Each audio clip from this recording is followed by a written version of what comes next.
नमस्कार, तुम्ही पाहत आहात विकास समाचार युट्यूब चॅनल। नवली पुलाचे अंतिम कॉन्क्रीटीकरण शनिवारी लवकरच वाहतुकीसाठी खुला। पालघर रेल्वे क्रॉसिंग क्रमांक 46 बंद करण्याच्या उद्देशाने उभारण्यात येणाऱ्या नवली रेल्वे उड्डाण पुलाचे काम अंतिम टप्प्यात असून या पुलावरील 13व्या गाळ्याचे कॉन्क्रीटीकरण आज शनिवारी केले जाणार आहे। कॉन्क्रीटीकरणाचे मजबूतीकरण तसेच पुलालगतच्या भागात कठड्याचे काम पूर्ण झाल्यानंतर पुढील 8 ते 10 दिवसात या पुलावरून वाहतूक सुरू करण्यासाठी सार्वजनिक बांधकाम विभाग प्रयत्नशील ठरणार आहे। विरार सुरत रेल्वे मार्गावर लेवल क्रॉसिंग अर्थात फाटकाऐवजी 788.86 मीटर लांबी पूल बांधण्यासाठी बांधकाम करण्याचे रेल्वे व सार्वजनिक बांधकाम विभागाने हाती घेतले होते।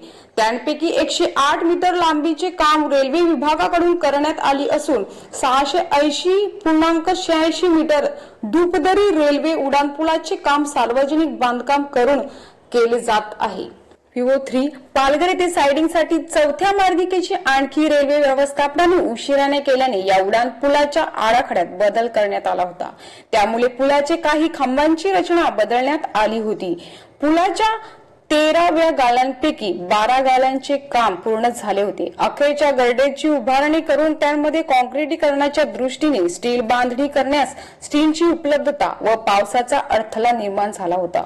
या गर्डरमध्ये कॉन्क्रीटीकरण करण्याचे काम आज शनिवारी हाती घेण्यात आले आहे। उभारलेल्या पुलाच्या भागात कठडे बनवण्याचे काम देखील प्रगतीपथावर असल्याचे सार्वजनिक बांधकाम विभागाकडून सांगण्यात आले होते। या पुलाच्या दुतर्फा असणाऱ्या पोहोच रस्त्यांच्या डांबरीकरणचे काम पूर्ण झाले असून नव्याने उभारलेल्या 4 गाळ्यांचे डांबरीकरण पावसाने उघडीत घेतल्यानंतर पूर्ण करण्यात येईल असे सांगण्यात आले होते।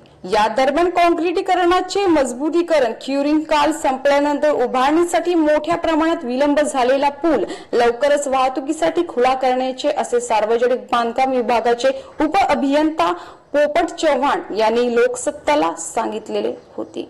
या पुलाच्या उभारणीतील महत्वाचे टप्पे एप्रिल महिन्याच्या दुसऱ्या आठवड्यात नवली येथील रेल्वे फाटक बंद केल्यानंतर त्यांवर 11 एप्रिल रोजी स्टीलचा बोस्टिंग गर्डर बसवण्यात आला होता। हे काम पूर्ण झाल्यानंतर रेल्वेने नेमलेल्या ठेकेदारामार्फत प्रलंबित असलेल्या एका खांबाची पिलर उभारणी करण्यात आली होती। रेल्वेच्या ठेकेदारामार्फत त्यांचे काम पूर्ण झाल्यानंतर सार्वजनिक बांधकाम विभागाने नेमलेल्या ठेकेदाराने पूर्वेकडील 2 गर्डर व पश्चिमेकडील 1 गर्डर स्पॅन उभारण्याचे काम हाती घेतले होते। या उभारणी प्रक्रियेतील पूर्वेकडील 1 स्पॅन 29 मे रोजी उभारण्यात येऊन त्यावर गर्डर कास्टिंगचे काम 23 जून रोजी पूर्ण करण्यात आले होते। पूर्वेकडील दुसरे गर्डर तयार करण्याचे काम पूर्ण झाले असून हा गर्डर 14 ते 15 ऑगस्ट दरम्यान पुलावर बसवल्यात उर्वरित गर्डर लगत जोडण्यात आला होता। हे गर्डर उभारताना सुरक्षितेच्या दृष्टीने नवली जुन्या फाटकाकडे जाणारी वाहतूक पूर्णपणे बंद ठेवण्यात आली होती। या 30 मीटर लांबीच्या गर्डर उभारणी झाल्यावर त्यावर स्लॅब टाकण्याचे काम ऑगस्ट महिन्याच्या 3ऱ्या आठवड्यात हाती घेणे अपेक्षित होते। मात्र अनेक कारणांनी विलंब झाल्याने सप्टेंबरचा दुसरा आठवडा उजाडला। तत्पुरती पश्चिमेकडील गर्डरचे काम पुलाच्या लगतच्या भागात उंचावर करण्यात आले असून त्यांचे कास्टिंग व स्लॅब टाकण्याचे काम 20 जुलै रोजी पूर्ण करण्यात आले। महत्वाची जोडणी करणार पूल नवली येथील रेल्वे फाटकऐवजी उभारण्यात येणाऱ्या पुलावरून सिडको औद्योगिक वसाहतीकडे जाणाऱ्या सर्व अवजड वाहतुकीसाठी महत्वपूर्ण आहे।